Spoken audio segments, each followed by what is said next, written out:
Спирам,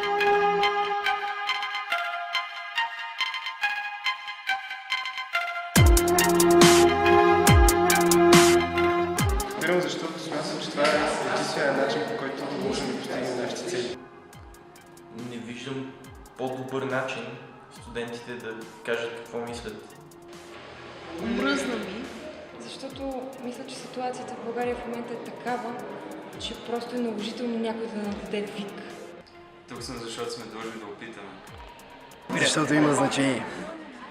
Тук ми харесва, че има страшно много хора с идеи. Хора, които ги интересува какво се случва навън.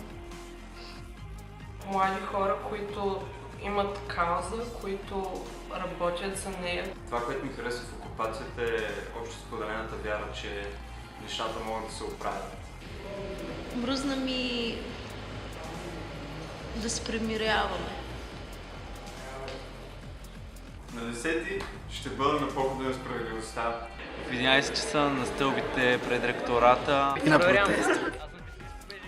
За малко морал в майка България.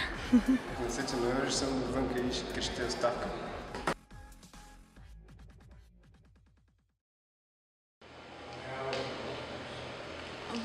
Ама ще спечели.